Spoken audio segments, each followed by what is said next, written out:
Bonjour à tous et bienvenue pour cette nouvelle émission des commissaires de course. Aujourd'hui, je vais vous parler de tous les enjeux de cette fin de saison 2023. Pourquoi tous les enjeux? Parce qu'il y a beaucoup de choses justement qui vont être intéressantes à observer d'ici la fin de saison. Donc on s'est dit sur Vélo Club qu'on allait récapituler un petit peu justement ces enjeux de la fin de saison 2023 parce que c'est pas parce que la saison justement touche à sa fin qu'il reste quasiment 15 jours, un petit peu plus de 15 jours de compétition qu'il n'y a rien à évoquer jusqu'à la fin de saison. Et comme je vous le disais, je vous propose de faire un petit point justement sur ce qui devrait marquer la fin de la saison cycliste 2023. Donc on va débuter tout simplement avec le premier enjeu, certainement le plus important et le plus suivi de la part de tous les fans de vélo. C'est la rumeur qui grandit petit à petit d'une fusion entre la Jumbo-Visma et la Soudal Quick-Step. On apprend encore aujourd'hui que ça progresse, que l'UCI aurait été mise au courant de cette volonté de fusion, donc on verra ce qu'il en est.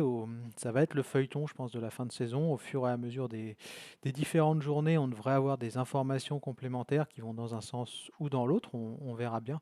Mais voilà, l'enjeu majeur de cette fin de saison, c'est bien entendu cette histoire de fusion entre la Jumbo-Visma et la Soudal Quick-Step.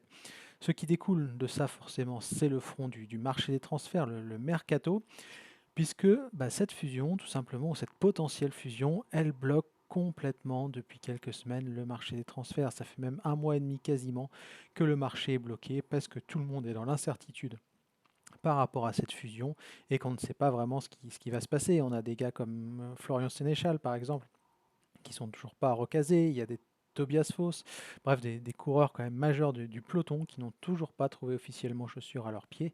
Et on attend forcément des nouvelles de cette fusion pour pouvoir se positionner sur le front des transferts. Donc ça va être le deuxième enjeu très important de cette fin de saison, savoir un petit peu quels seront les mouvements de ce mercato et de savoir qui va pouvoir se recaser et qui au contraire aura des difficultés, parce qu'on le sait, il y a aussi des arrêts, il y a celui de Bolton et celui d'Human Power Health en Pro Team, et ça va être compliqué pour eux.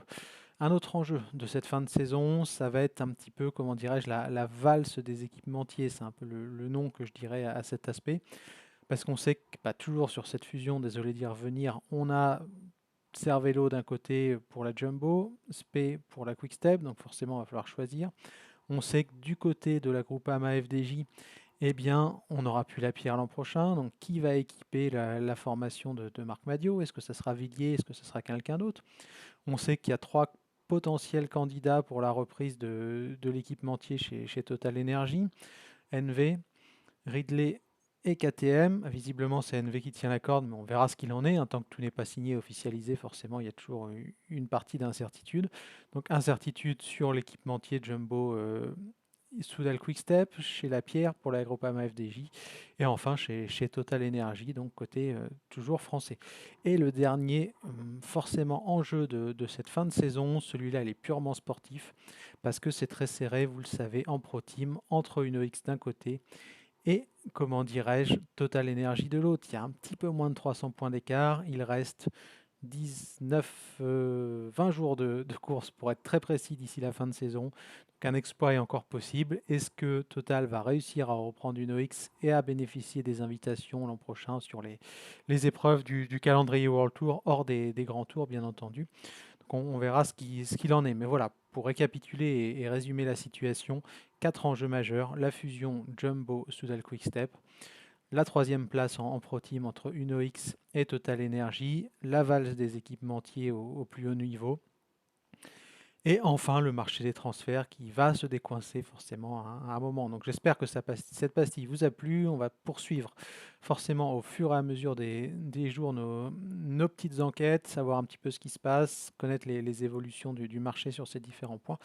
Et on se donne rendez-vous, comme d'habitude, tous les soirs à 18 h pour une émission en direct des commissaires de course. Ciao!